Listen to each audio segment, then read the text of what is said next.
Très bien, Shalom, peuple de Dieu, que le Seigneur bénisse sa conférence aujourd'hui. Je reçois à Kinshasa les frères Léon Kaloum. Il est là. Je crois que c'est sa deuxième fois de passer dans une émission encore très spéciale. Ici, c'est parce qu'il message. Alors, frère Léon, Shalom, que Dieu vous bénisse. Shalom, frère Michel. Seigneur bénisse également. Comment vous allez? Je vais bien par la grâce de Dieu et vous.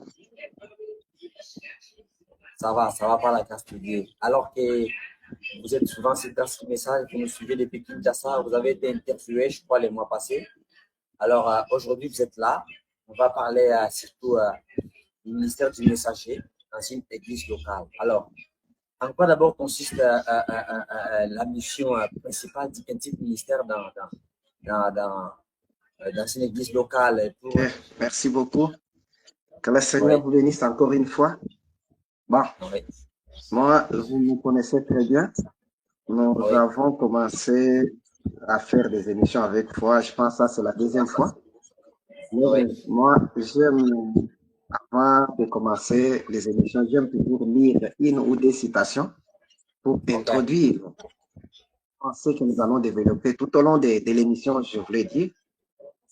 J'aimerais que nous introduisions d'abord avec une citation, deux ou trois citations. La première citation est tirée de question 11, numéro 2, prêché le 23 août 64. Écoutez très bien ce que le prophète dit au paragraphe 57. Il dit ceci, il dit l'écriture de la Bible. 1 Corinthiens 13, 17. Quand ce qui est parfait sera venu, ce qui est partiel disparaîtra. Alors, toutes ces petites choses, de sautiller comme un enfant, d'essayer de parler en langue et de toutes ces autres choses, quand ce qui est parfait, et nous avons aujourd'hui, grâce à l'aide de Dieu, l'interprétation parfaite de la parole, avec une confirmation divine. Alors, ce qui est partiel disparaît. Ici, c'est Paul qui parle. Et dans l'émission passée, on a vu avec vous que c'est Paul, lui qui a établi les cantiques de ministère dans l'Église. Et il est mort avant que l'Apocalypse ne soit donné à Jean. Je pense qu'on a lu avec vous. Maintenant, c'est Paul qui nous dit dans 1 Corinthiens 13 qu'il connaissait en partie, qu'il prophétisait en partie, mais quand le parfait va venir, le partiel va disparaître. C'est un point que j'aimerais que nous puissions retenir. C'est Paul qui a placé les principes du ministère qui nous parle. Maintenant, je prends encore une deuxième citation, c'est tiré de la brochure intitulée Dieu tient sa parole, prêché le 20 janvier 57, et c'est ce que le prophète dit au paragraphe 182. Oh les amis, il fait tard, mais je vais vous dire ceci, mon cher ami. N'écoutez jamais un programme qui vous dit que ceci n'est pas la parole de Dieu, la vérité.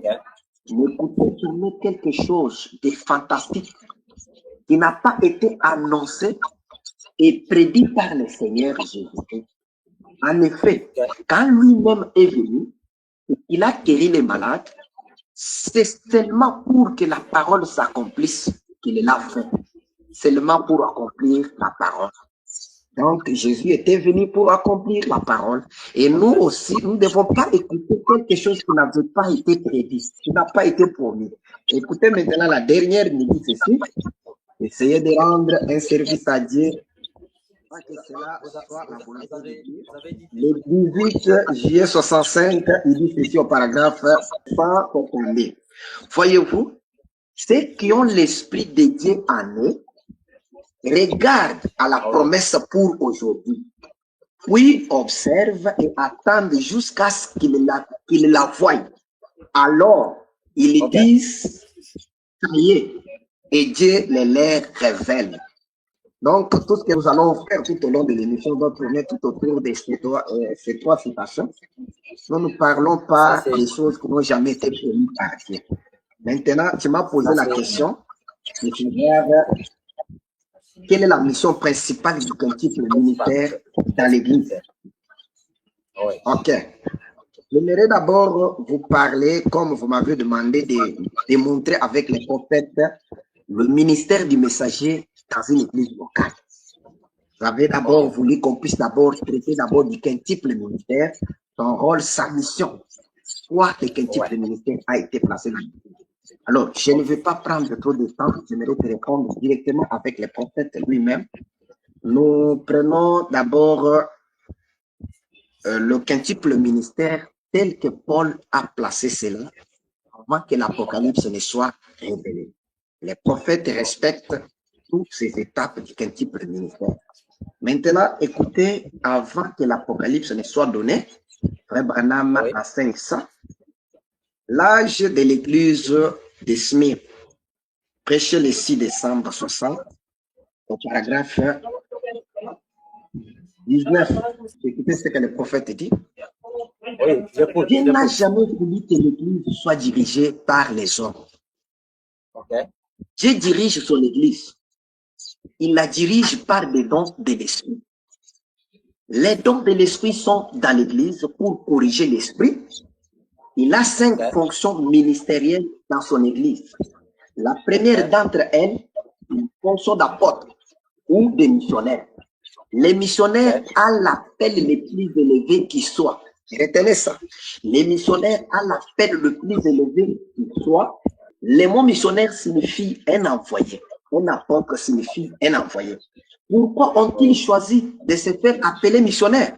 Je ne sais pas. Mais ce sont des apôtres. Très bien.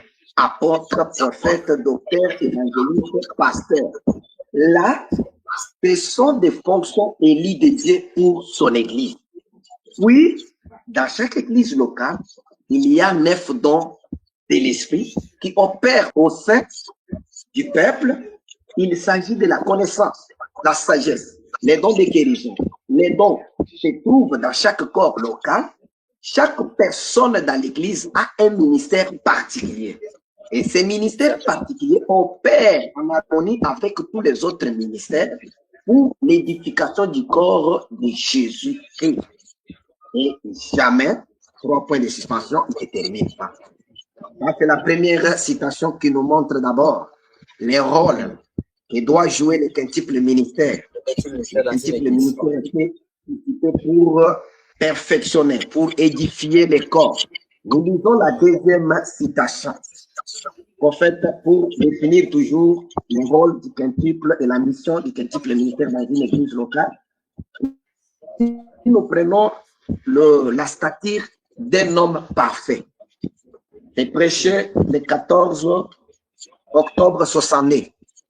Frère, écoutez maintenant attentivement. Frère Branham maintenant prend l'écriture que Paul avait utilisée dans la Bible pour quoi?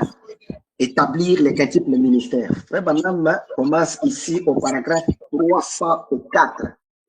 Prenons Ephésiens 4 et regardons ici, c'est que dans les livres des Éphésiens, ce qui est dit à propos de quelque chose également, sur la manière de procéder. Éphésiens chapitre 4 et depuis le verset 12, Éphésiens 4, et nous commencerons avec le verset 12. Très bien. Commençons ici, verset 11. Et il a donné les uns comme apôtres, les autres comme prophètes. Paragraphe 305 dit, rappelez-vous hier soir, n'essayez pas de remplir la fonction de l'autre homme. Les autres comme évangélistes, les autres comme pasteurs et docteurs. Paragraphe 300 ici. Pour le perfectionnement de Dieu, il lit cela, le perfectionnement de quoi? On répond des saints. Qui sont les saints? Ceux qui sont sanctifiés. Amen. Ceux qui ont commencé ici. Il est en train de montrer au tableau là où il avait dessiné la stature des noms parfaits. Il dit, ceux qui ont commencé ici en bas, le perfectionnement des saints en vue de l'œuvre du ministère. Et vous remarquerez qu'on a mis une parenthèse. À l'intérieur, Frère Branham définit en vue de l'œuvre du ministère, il dit les ministères de Jésus-Christ. Et on continue de l'édification du corps de Christ, entre parenthèses, l'édification, la construction, l'édification.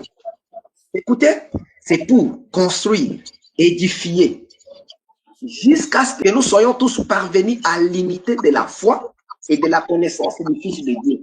Écoutez le rôle du multiple ministère. Nous amener à l'unité de la foi et à la connaissance du Fils de Dieu, à l'état d'homme fait ou parfait, jusqu'à ce que la science, on a là la mesure de la stature parfaite de Christ. Est-ce que vous comprenez le rôle qui a été confié au multiple ministère? C'est d'amener l'homme à la stature d'homme parfait. Est-ce que vous comprenez?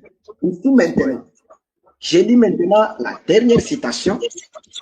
Nous la lisons dans Hébreux chapitre 5, 6, première partie. C'est prêché le 8 septembre 57. Écoutez ce que le prophète dit encore. Il dit au paragraphe 26. Mais je crois à l'autorité suprême de l'Assemblée locale. Oui, que chaque église soit autonome, qu'elle choisisse ses pasteurs, ses diacres, c'est n'importe quoi. Et alors, de cette manière, l'homme qui s'y court n'a pas d'évêque au-dessus de lui. Si le Saint-Esprit veut dire quelque chose à cette église, ils n'ont pas à demander à qui que ce soit l'autorisation de faire ceci ou de faire cela. C'est l'individu qui est en contact avec le Saint-Esprit. Montrez-moi par la Bible ce qu'il y a de plus grand dans la Bible que l'ancien local pour l'église locale. C'est vrai, oui, monsieur. La souveraineté de l'église locale. Chaque église étant indépendante. Par contre, la communion entre les frères se merveillait.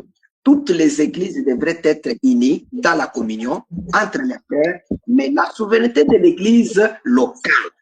Maintenant, j'aimerais ajouter ceci pour que ça puisse toujours nous donner les bases quand on termine l'émission, puisque ça va être vraiment nécessaire. On lit encore ceci. Écoutez. Hébreux chapitre 7, deuxième partie, prêché le 22 septembre 57. Écoutez ce que le prophète ajoute encore au paragraphe 282. Mais l'entière et complète autorité de l'Église appartient au pasteur.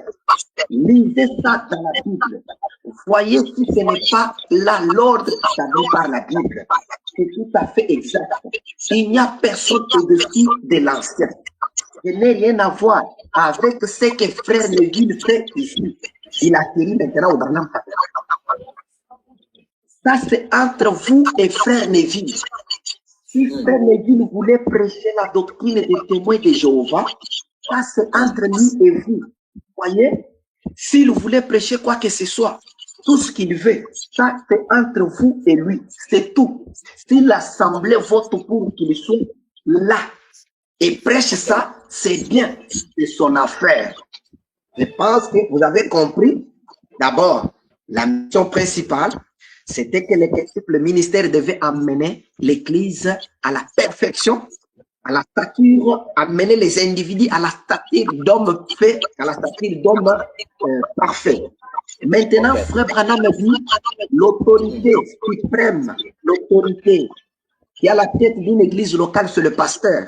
Toute l'église étant souveraine, le pasteur n'a rien à recevoir des injonctions d'une autre personne ailleurs.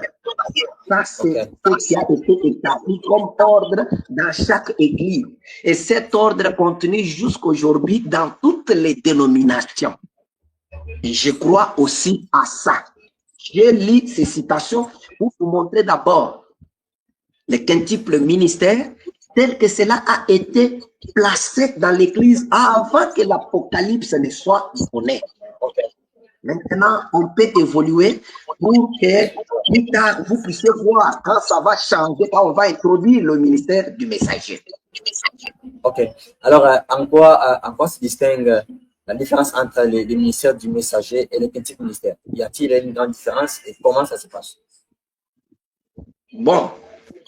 J'aimerais qu'on puisse, comme tu m'as donné toujours le principe, de me répondre qu'avec les prophètes et je vous demanderai toujours de me donner aussi le temps d'exposer tout ce que moi je veux dire. Je ne suis pas Oui, vous êtes libre.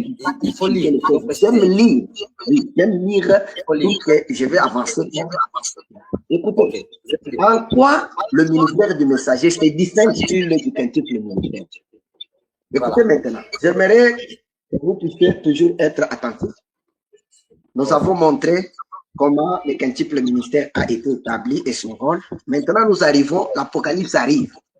Paul nous avait déjà promis que le parfait allait venir. Et le parfait, le prophète a dit, c'est l'interprétation correcte de la parole. C'est pas le parfait. Ok. Maintenant, Apocalypse arrive et Paul qui avait établi le quintuple ministère est déjà mort.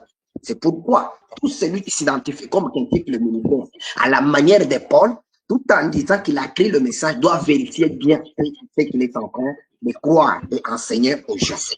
Maintenant, écoutons.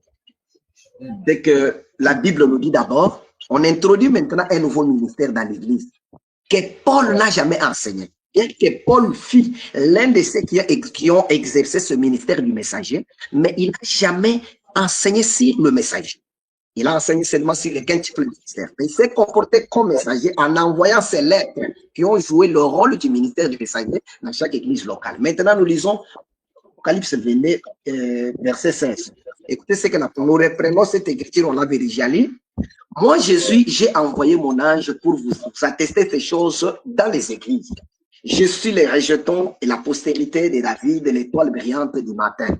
Maintenant, c'est le prophète qui va nous interpréter. Ces nouveaux ministères, ça vient d'où? Ça vient faire quoi? Maintenant, écoutez ce que le prophète nous dit. Nous prenons maintenant, nous allons maintenant lire un peu le prophète pour nous dire d'où vient le ministère du prophète et du messager dans une église locale. Nous prenons l'exposé des âges de l'église. Page 7, l'âge de l'église de Sardes. Écoutez ce que le prophète dit. Je commence ici quelque part. Là, je pense que vous allez donner la distinction, non, entre les ministères du messager Oui. et les quintuple. Oui, je vais le faire. Oui, lisons d'abord. Nous voyons donc que Jésus-Christ se révèle tout au long des âges par son esprit dans le messager. Ceux-ci sont comme Moïse était pour les enfants d'Israël. Frère Branham compare les messagers au prophète Moïse. Comprenez ça? Comme il avait reçu la révélation pour son temps, de même chaque messager a reçu de Dieu la révélation et le ministère pour son propre temps. Ainsi, quand nous voyons que les messagers sont dans sa main, nous voyons le Seigneur s'identifier à ces hommes et les revêtir de sa puissance.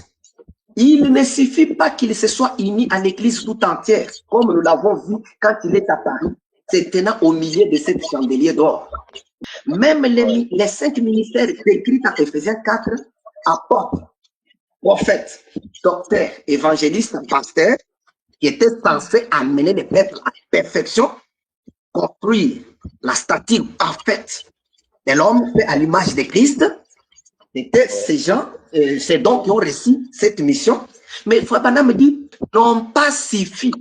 En effet, dans chaque âge, l'Église de vie, et non seulement les laïcs, mais aussi les clergés. Les bergers ont tort, tout comme les brebis.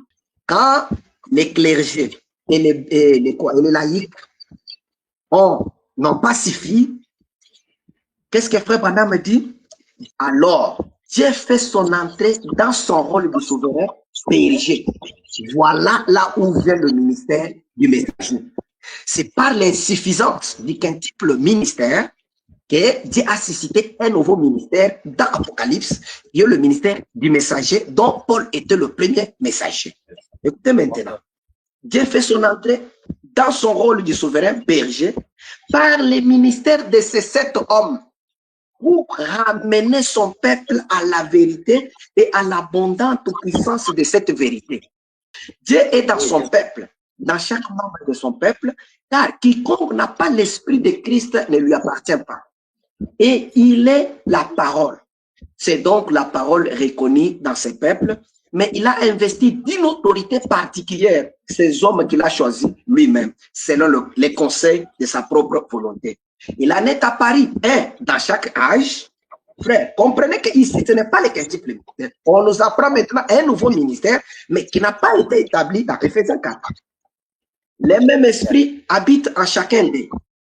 On est loin de l'hérésie romaine où ils élisent l'un après l'autre des hommes selon leur choix et chacun d'eux ne manifeste pas la puissance de Dieu. Chacun d'eux ne s'en tient pas à la parole de Dieu. Chacun diffère de son prédécesseur et ajoute à sa convenance comme s'il était Dieu lui-même.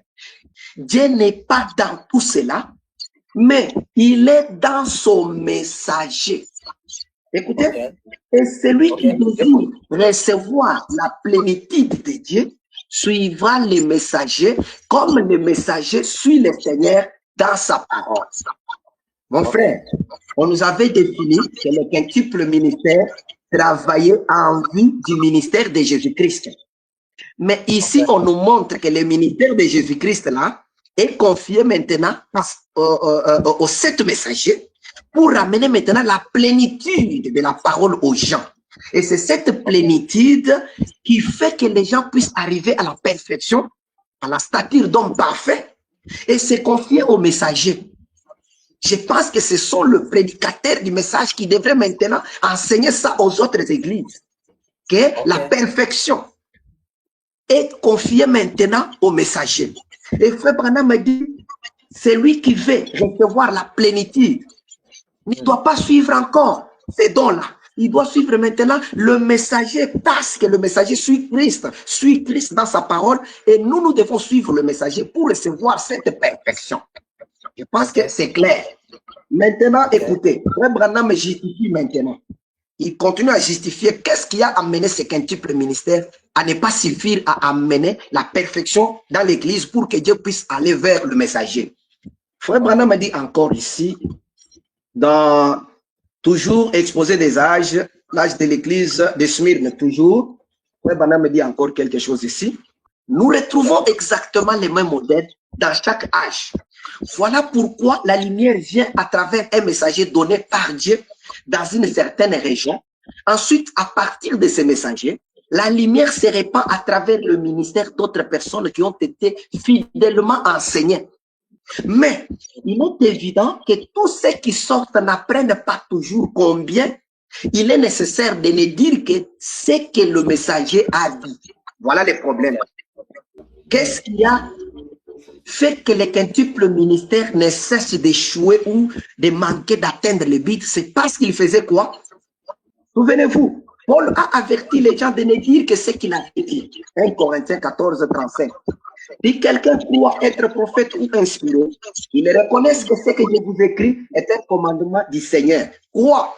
Est-ce de chez vous que la parole de Dieu est sortie? Ou est-ce de chez vous celle qu'elle est parvenue? Écoutez, ce qui a fait qu'ils n'arrivent pas à amener le peuple à la perfection, c'est qu'ils ajoutent à la parole, ils retranchent là, avant longtemps, le message n'est plus pur. Alors, quand le message n'est plus pur, ça ne peut pas amener les peuples à la perfection. Ça ne peut pas construire des individus pour qu'ils soient à la stature d'homme parfait. Maintenant, quelle est la solution maintenant? Comme ils n'arrivent pas à amener les peuples à la perfection. Qu'est-ce que le prophète nous dit? Le message n'est plus pur et le réveil s'éteint. Frère Branham revient maintenant, il dit, comme nous devons veiller à n'écouter qu'une seule voix, car l'esprit n'a qu'une seule voix qui est la voix de Dieu. Frère, vous comprenez? Et la voix de Dieu ici est représentée par le ministère du messager dans chaque âge. Donc, c'est ça la voie de la perfection. Si vous voulez atteindre la perfection, restez derrière le messager. Mais quand nous avons lu avec vous l'ordre qui avait été établi par Paul, on nous a dit qu'au-dessus de l'ancien de l'Église, qui est le berger, il n'y avait pas un ministère. Mais ici, vous verrez qu'il y a un nouveau ministère qu'on introduit dans l'Église. Pas dans une église corps mystique, mais dans l'église locale. Nous allons le prouver.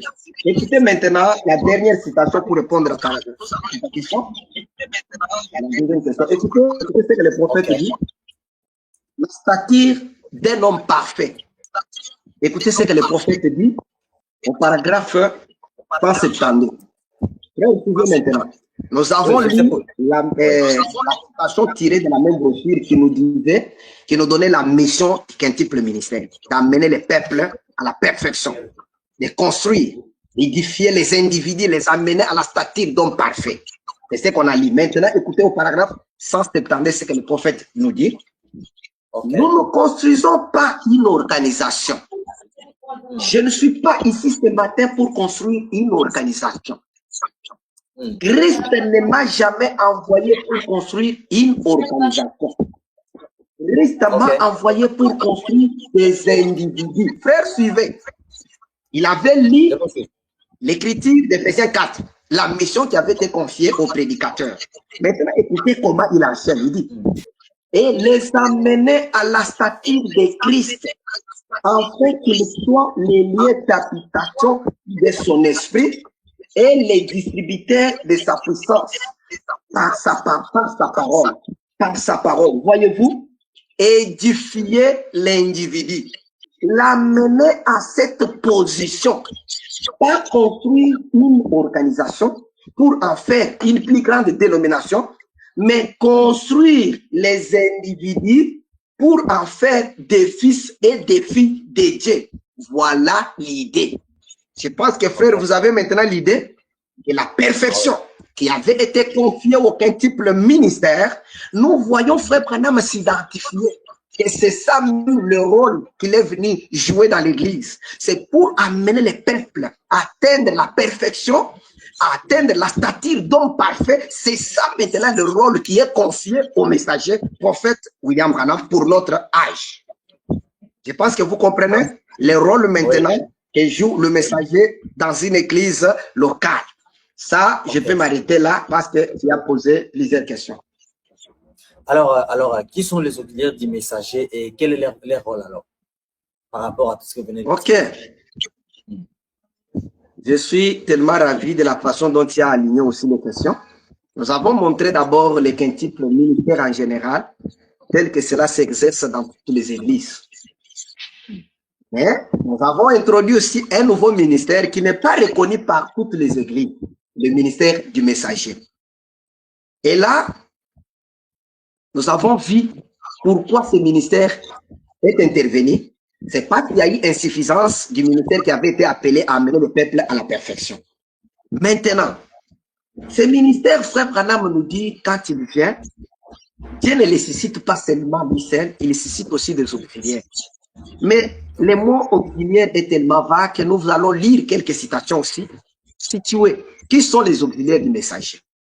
Puisqu'il y a plusieurs contextes qu'on peut parler des auxiliaires et j'aimerais que nous lisions quelques citations, comme vous m'avez demandé, les rôles des auxiliaires. Ici, je commence d'abord avec une citation tirée d'abord de l'exposé des âges de l'Église, l'âge de l'Église de Thyatire. Frère Branham me dit que c'est historique. C'est historique. Or, Dieu a suscité non seulement des messagers pour chaque âge, mais il a également suscité des merveilleux auxiliaires pour ces messagers. Il a donné à chaque âge des merveilleux hommes de Dieu qui ont fait tout leur possible pour ramener l'Église à Dieu. Frère Branham reconnaît que Dieu ne suscite pas seulement le messager, il suscite également des auxiliaires. Mais j'aimerais que nous puissions encore lire quelques citations pour que Frère Branham nous montre. Parce que beaucoup ont dit que les auxiliaires, ce sont seulement le prédicateur. Alors que selon le prophète William Branham, il y a plusieurs contextes qui utilisent le mot auxiliaire. J'aimerais que nous lisions encore quelques citations pour éclairer là-dessus. Nous prenons ici la brochure intitulée « Écoutez-le ». Frère Branham a prêché ça le 26 janvier 58. Écoutez ce que le prophète dit au paragraphe 2. Nous avons un temps très orageux et pourtant, selon les prévisions, il y aura encore de la neige et un temps froid. Et je suis vraiment reconnaissant ce soir pour vous qui êtes venus sans regarder au mauvais temps. Le Seigneur vous accorde les désirs de votre cœur. Je suis resté jusqu'un peu plus tard parce qu'il y avait juste quelques personnes comme ceci à qui parler. En quelque sorte pour essayer d'exposer clairement la situation, afin que si le temps s'éclaircit, et que les gens viennent et constituent une foule importante, vous soyez mes auxiliaires en apportant le message de l'évangile aux autres. Et puis, la semaine prochaine, le Seigneur voulant, nous souhaitons prendre quelques passages très sévères pour prêcher l'évangile et aussi pour que vous puissiez parler aux gens. Vous devez être instruit pour savoir dire aux gens comment recevoir leur guérison et comment s'attendre au Seigneur et espérer en lui, tandis que vous méditez sur lui. En effet, cela exige une méditation sur le Seigneur pour l'amener dans votre présence. Cela a toujours été vrai. C'est quand l'on pense à ces choses que Christ apparaît. Frère Branham parle ici en général à l'auditoire. Il voulait que quand lui termine à parler, que ceux qui ont écouté Frère Branham parler puissent apporter ce message aux autres, étant ses auxiliaires. J'aimerais que nous continuions à lire pour que les gens puissent vraiment comprendre plusieurs facettes que Frère Branham utilise le mot auxiliaire. Écoutez, pourquoi le Saint-Esprit a-t-il été donné? Prêché le 17-12 décembre 59, paragraphe 2. Je lis seulement une partie.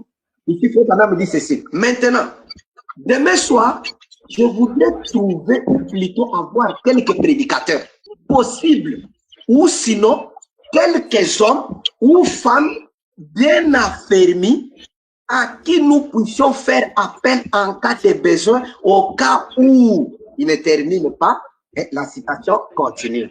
Je voulais seulement prendre cette pensée, puisqu'en bas, il va dire que ces hommes et ces femmes affermis, ils diront pour apprendre aux gens comment garder leur guérison et comment recevoir le Saint-Esprit. Les hommes et les femmes affermis, y compris les prédicateurs, ce sont des auxiliaires du prophète.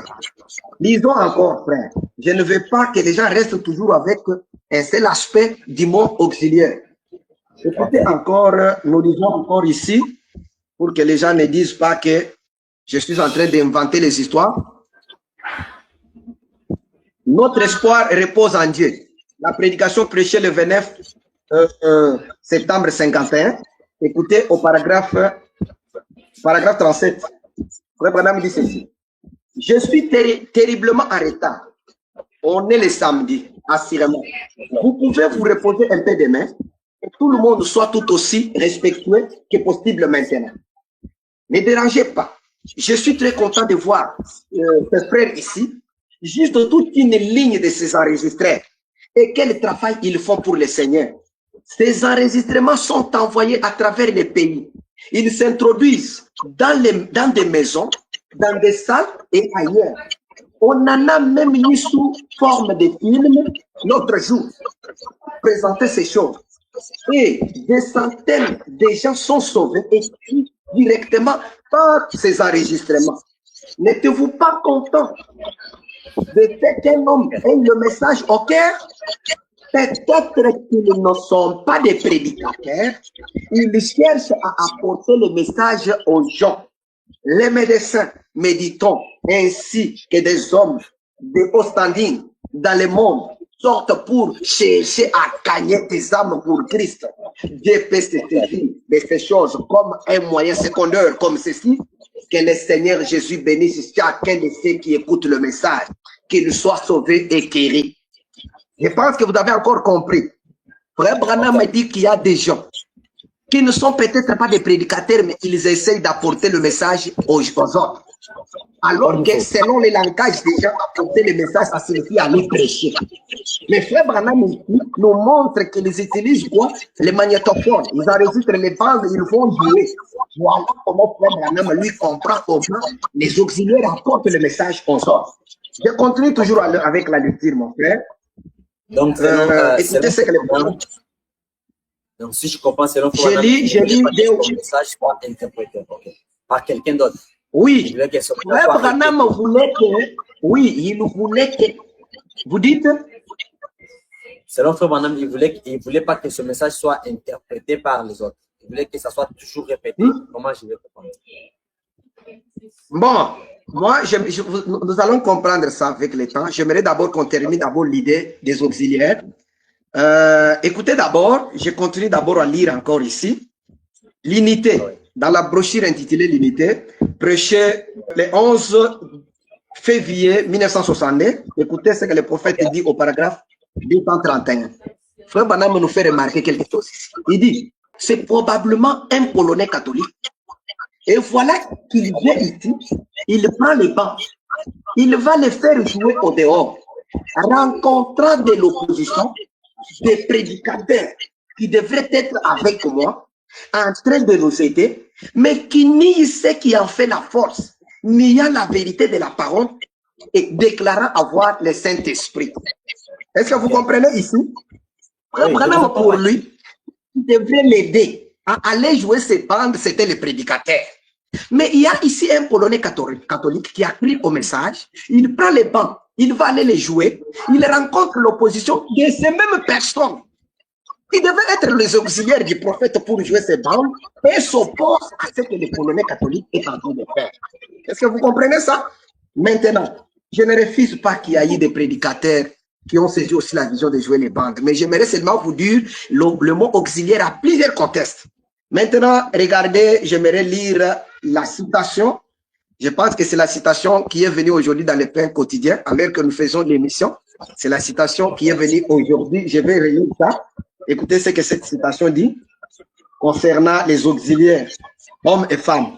C'est dans sa présence précieuse le 9 septembre 69. Écoutez ce que la citation dit. Frère Branham dit ceci au paragraphe, nous pouvons commencer au paragraphe 44. Regardez cette petite prostituée là-bas, en Samarie. Ce jour-là, cette femme, elle était mal en point, mentalement et physiquement. Nous savons ça. Mais aussitôt que la vie s'accomplir ces signes du Messie, elle a dit, nous savons que le Messie viendra faire ces choses. Tu dois être son prophète. Il a dit, je suis le Messie dont il a été écrit qu'il viendrait. Elle l'a reconnu. Elle n'a plus posé une seule question. Elle s'est vite mise en route. Elle avait une responsabilité. Elle savait que si elle avait découvert cela et qu'elle avait été entrée dans la présence de Dieu, elle avait le devoir d'en parler à quelqu'un d'autre. Alléluia, c'est vrai. Tout homme qui entre dans la présence de Dieu a cette responsabilité devant Dieu. À partir de cette minute-là, il doit en parler à quelqu'un d'autre. Regardez Abraham, regardez Moïse, regardez Pierre, regardez Paul. Aussitôt qu'ils sont entrés dans la présence de Dieu, ils ont reconnu qu'ils étaient pécheurs, ils ont scellé leur témoignage en donnant leur vie. Et regardez cette petite femme, elle ne tenait plus en place. Elle est allée dans la vie. Elle a dit aux hommes, venez voir un homme qui m'a dit ce que j'ai fait. Ne serait-ce pas le Messie? Ils n'ont pas pu nier. Les hommes n'ont pas nié parce que c'était la femme. Écoutez, c'est là parce que c'était l'écriture. Donc la femme, ce qu'elle était en train de présenter aux hommes, c'était l'écriture. Certainement, oui, on doit le faire. On se doit de le faire. Un homme là, on a la responsabilité d'en parler aux autres. Comme Moïse l'a fait, comme Pierre l'a fait, comme Paul l'a fait. Après ces choses, vous avez vu ce qu'il en est et vous êtes entré dans sa présence. Vous avez cette responsabilité. Le message doit être transmis à quelqu'un d'autre. Vous ne pouvez vraiment pas garder silence là-dessus. Vous devez l'apporter à quelqu'un d'autre. Frère, vous voyez, ici, on ne parle pas seulement aux prédicateurs. Bien que j'ai lu, il y a aussi des prédicateurs qui ont saisi la vision, qui sont derrière le ministère du messager. Alors, ils doivent promouvoir le ministère du messager parce que le quintuple ministère, tel que cela a été placé dans l'Église, n'a pas suffi à amener l'homme à la stature d'homme parfait. Alors, la perfection a été confiée au messager. Ceux qui viennent de le messager, qui ont saisi cette vision, ils ne vont pas travailler comme tout le monde. Ils présentent aux gens le ministère qui perfectionne, le ministère qui amène à la stature d'homme parfait. Voilà pourquoi il y a encore quelque chose que je voulais ajouter concernant les auxiliaires. J'aimerais qu'on puisse lire un peu ces deux citations puisque ça donne encore l'éclaircissement. Écoutez encore un élément. On nous a dit par ceux-là qui sont venus pour... Oui, pour ceux-là qui nous sont venus pour nous enseigner le message du prophète déjà enseigné. J'ai lu cette écriture. Vous allez écouter ce que l'écriture dit. Les douleurs de l'enfantement, c'est prêché le 24 janvier 1976, paragraphe 173. Écoutez, le prophète est en train d'enseigner, il y a des prédicateurs et les hommes qui sont devant lui. Écoutez ce que le prophète dit. Ces hommes, s'ils prennent ceci et qu'ils partent avec, ils vont pouvoir y donner plus de sens. Vous voyez? Pour l'amener à un point où je peux simplement déposer cette semence, puis j'espère qu'ils lui feront prendre vie. Et remarquez, voyez, et les prédicateurs qui sont venus derrière le messager, ils ont dit que ce sont eux qui ont reçu la mission d'aller expliquer le message pour donner plus de sens au message. Alors que vous savez qu'en faisant ce qu'ils avaient compris à travers cette citation, ils nous ont donné le sens qui est contraire du message en rapport avec le mariage, en rapport avec l'adoration, en rapport avec la venue du Seigneur. Ils ont donné, chacun a donné son sens, mais c'est ce que le prophète a donné. Mais maintenant, écoutez ce que le prophète en dit concernant les sens. Écoutez ce que le prophète dit. Ne t'appuie pas sur ton intelligence. Prêché le 20 janvier 65. Paragraphe 73. Le prophète dit une chose. Peut-être que je vais dire, pour que ça soit encore un peu plus clair. Écoutez mon frère, je lis d'abord cette citation. Quand Dieu prononce la parole, il n'a pas besoin d'aucun homme, d'aucune femme, ni de personne d'autre pour en donner les sens. Quand il dit, eh bien, vous dites, Dieu, c'est ce qu'il a voulu dire. Dieu, c'est ce qu'il veut dire. Il me dit, c'est exactement ce qu'il veut dire. Vous voyez? Maintenant, si vous prenez les deux écritures ici, vous trouverez qu'on a lu la première citation que tout le monde lit facilement. Mais ici, quand Frère Branham commence à éclaircir que vous n'avez pas reçu mandat de donner le sens de ce que Dieu a déjà dit. Qu'est-ce qu'ils disent maintenant là-dessus? Personne ne lit cette écriture maintenant et c'est croyant. Mais nous savons que le prophète nous avait dit, pour clôturer ta question que tu m'as posée, Frère Branham me dit ceci au paragraphe 110.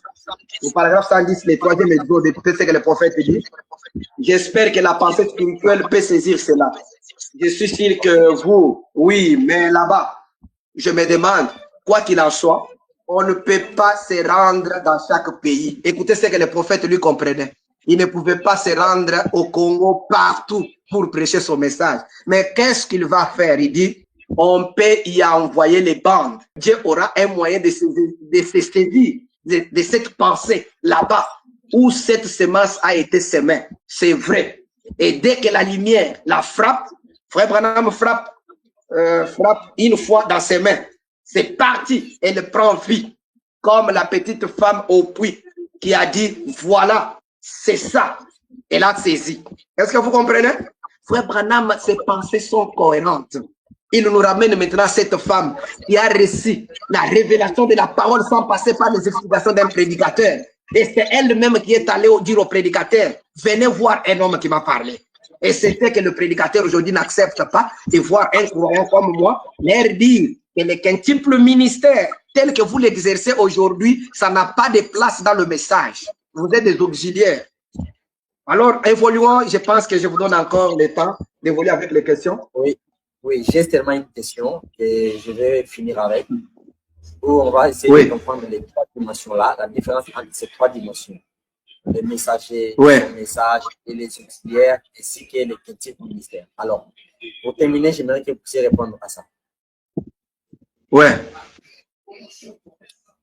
Est-ce que je peux poser la question parce que j'ai noté... Posez la question, j'ai posé la question, mon frère. Quelle est l'importance de comprendre la différence entre ces trois dimensions? Où on va parler de l'auxiliaire, du messager et des petits ministères. Oui. Ok. Le prophète lui-même va clôturer dans quelques citations rapidement. J'aimerais que nous allions vite. D'abord, je vous ai montré qu'il y a les quintuples ministères tel que cela a été placé par Paul. Il y a eu le ministère du messager qui a été établi par l'Apocalypse. Et il y a aussi maintenant les auxiliaires que Dieu suscite. Maintenant, j'aimerais que vous puissiez d'abord comprendre ce que le prophète enseigne, hein, qui met un peu la différence entre l'ordre qu'il avait lu, qui était dans l'église locale, et il a dit que dans les 5 ministères, L'appel le plus élevé, c'était l'appel d'un apôtre. Et dans une église locale, au-dessus du pasteur local, il n'y avait pas un autre ministère. Mais maintenant, ici, je vais vous montrer la différence entre cet ordre-là et l'ordre dans lequel se trouve le ministère du messager. Écoutez ce que le prophète dit.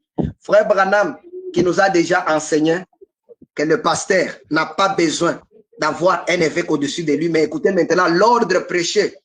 Le 26 décembre en 63, Frère Branham parle au paragraphe 6.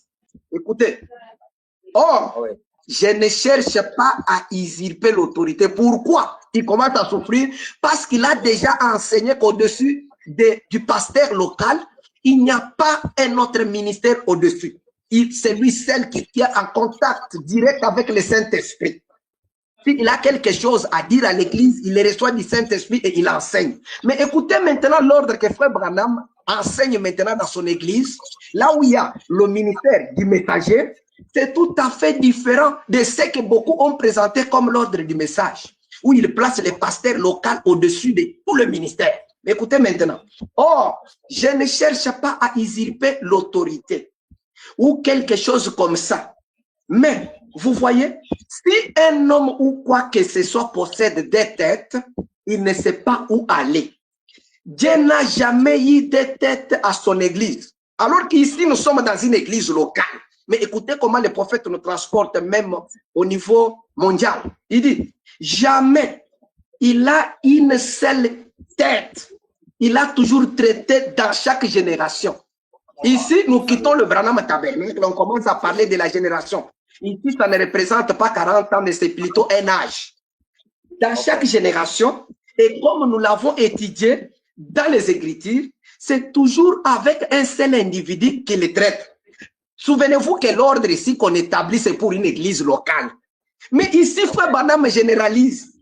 Il se rend dans le monde entier pour être au-dessus de chaque ministère qui se croit être auxiliaire à son ministère. Écoutez, c'est toujours avec un seul individu qui le traite. Parce que quand vous avez des hommes, vous avez des opinions.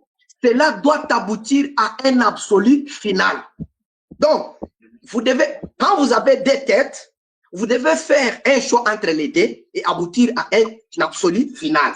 Maintenant, écoutez, le prophète continue, il dit, mon absolu est la parole, la Bible. Et en tant que pasteur de l'église ici, mon absolu est la parole.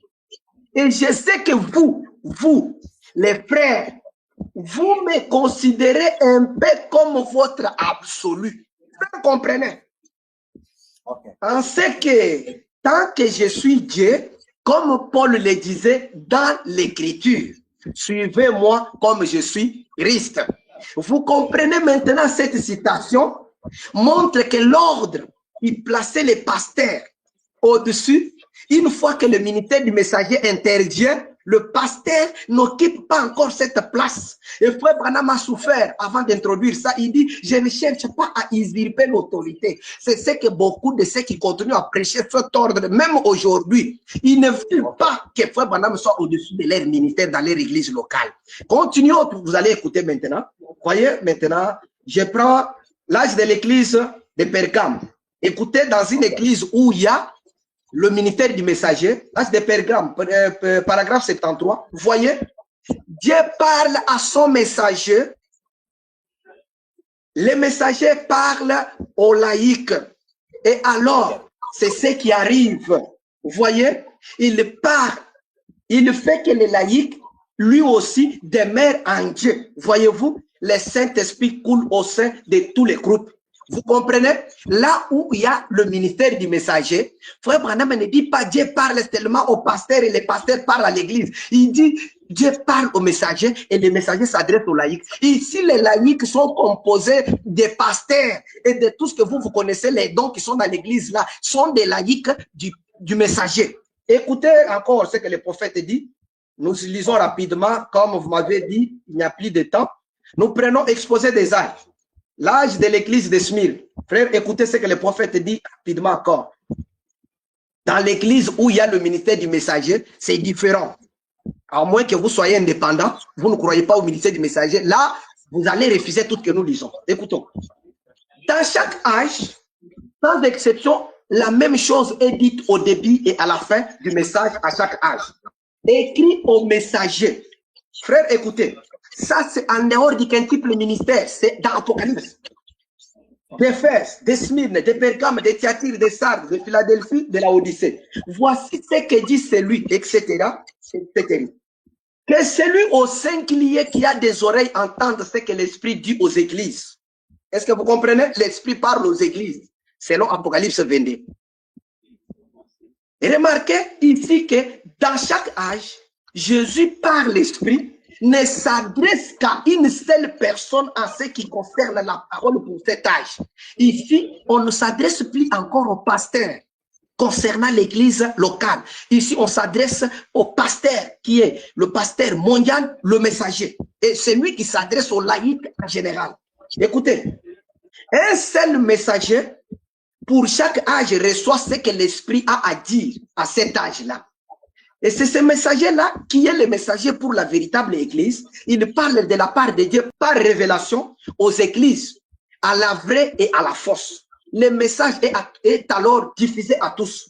Mais bien qu'il soit diffusé à tous, ceux qui sont atteints par le message, ce message n'est reçu individuellement que par un groupe particulier, d'une certaine façon. Écoutez maintenant les détails.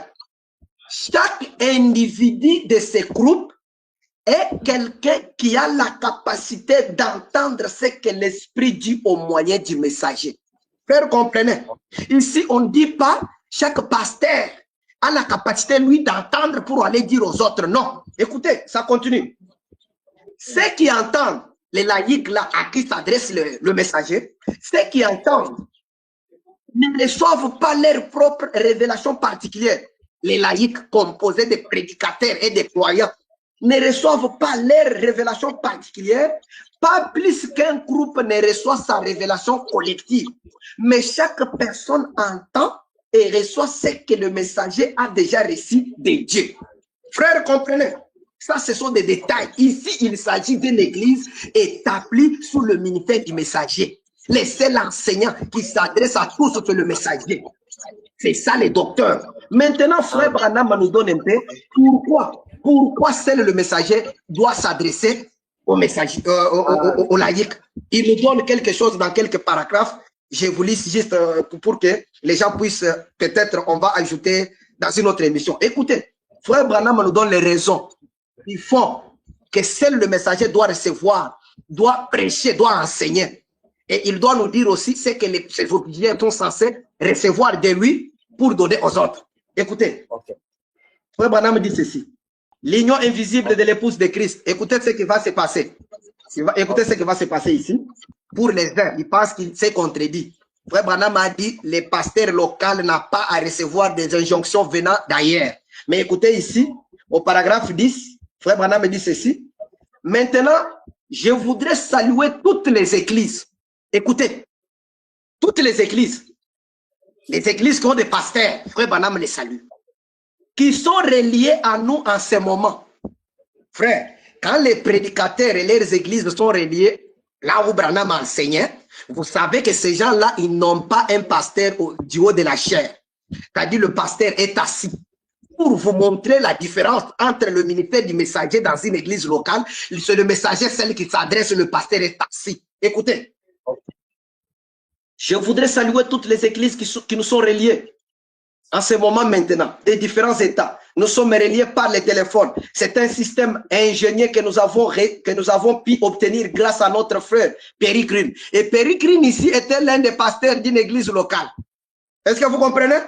Mais il est là en train de suivre le prophète en train d'enseigner. Ce qui est contraire à ce que frère Branham avait dit, au-dessus d'un pasteur local, il n'y a pas un autre ministère. C'est Perry Green qui devait recevoir de Dieu le message et enseigner à son église. Mais ici, frère Branham salue l'église qui est assis en train de le suivre ensemble.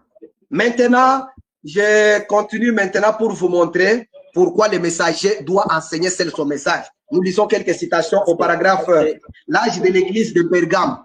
Écoutez, l'église de Pergame, frère Branham nous donne. Oui, j'ai lu quelques citations, on termine mon frère. 277, j'avais beaucoup de choses, mais je sais que tout le temps, vous n'avez pas le temps.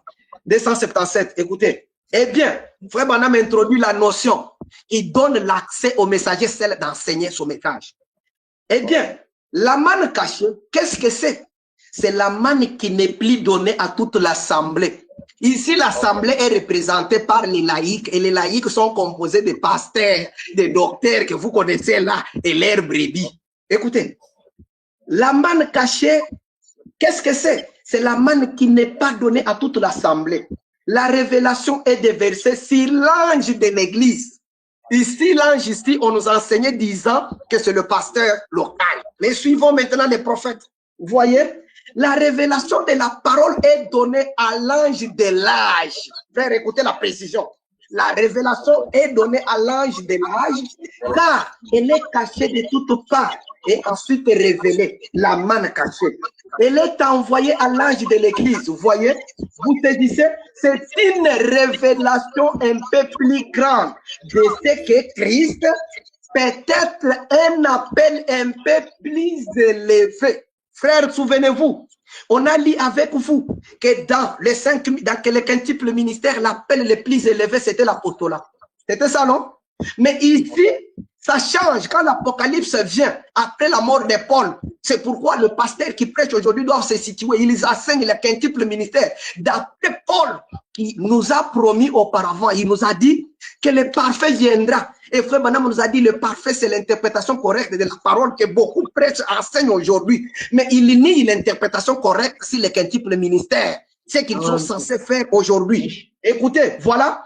C'est une révélation un peu plus grande de ce qu'est Christ. Peut-être un appel un peu plus élevé. Donc, le ministère du messager dans une église locale, c'est un appel un peu plus élevé. Et frère Branham nous dit pourquoi il doit enseigner.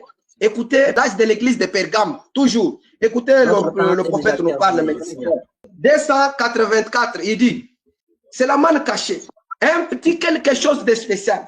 Qu'est-ce qu'il y a de spécial?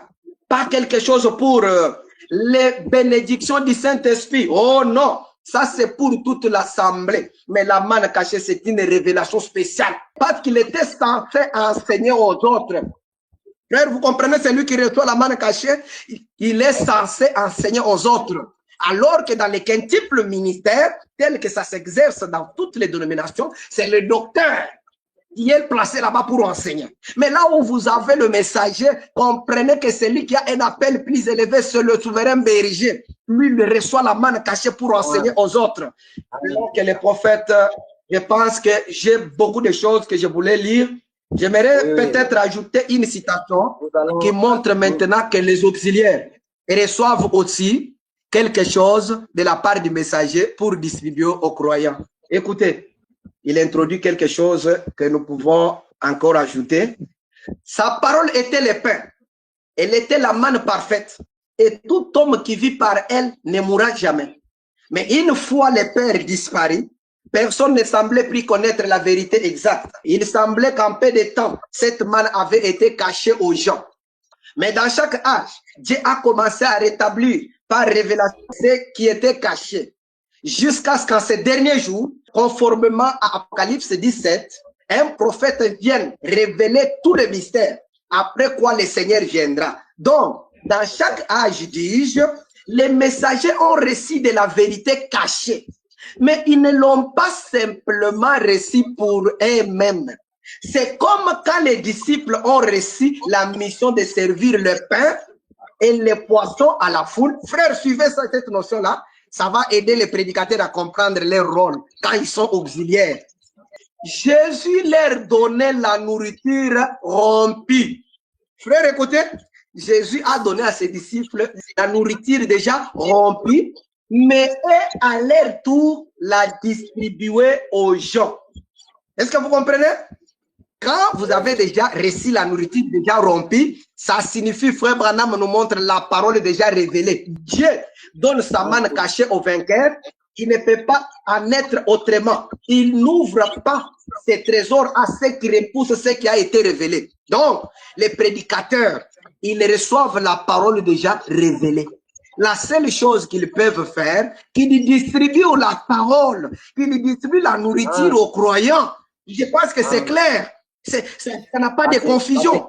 Ils doivent faire que le message aille aux prédestinés. la nourriture est déjà rompue. C'est pourquoi je m'étonne de voir un chrétien, un croyant du message, qui vient, qui se retrouve dans une salle où quelqu'un continue à prier. Seigneur, viens nous rompre le pain de vie. Le pain est déjà rompu. Le reste, c'est la distribution. Je pense que vous comprenez. Alors, distribuons la nourriture. Merci beaucoup. En tout cas, Frère Léon, merci beaucoup. Merci pour aujourd'hui. Ça a été une très belle émission. Merci d'avoir intervenu. Alors, nous allons faire une promesse. Vous allez revenir encore une fois de plus pour la troisième partie, parce que ça fait partie de notre émission. La troisième partie, on va continuer avec le reste du programme. Merci, que Dieu vous bénisse et merci d'être là. Shalom. Merci beaucoup, que le Seigneur bénisse mon frère. Je pense que tout le temps, vous n'avez plus le temps, mais mon souci était de bien positionner ces choses, puisque nous sommes des croyants. Je n'aime pas trop faire des commentaires, j'aime lire pour montrer, puisque les prédicateurs m'appellent souvent pour me poser beaucoup de questions dans mes émissions. Ils m'envoient beaucoup de choses, des questions, et beaucoup sont vraiment, depuis un temps, beaucoup m'appellent et me disent que nous avons compris certaines choses grâce à vous. Et je bénis ces gens qui sont des enseignants de la parole, mais qui peuvent s'humilier pour écouter un simple croyant que je suis. Que le Seigneur vous bénisse. Du reste, j'attends le troisième numéro. Nous allons approfondir. Merci beaucoup, merci beaucoup. Que Dieu vous bénisse. Nous sommes ravis. Soyez bénis. Amen. Que le Seigneur vous bénisse. Merci.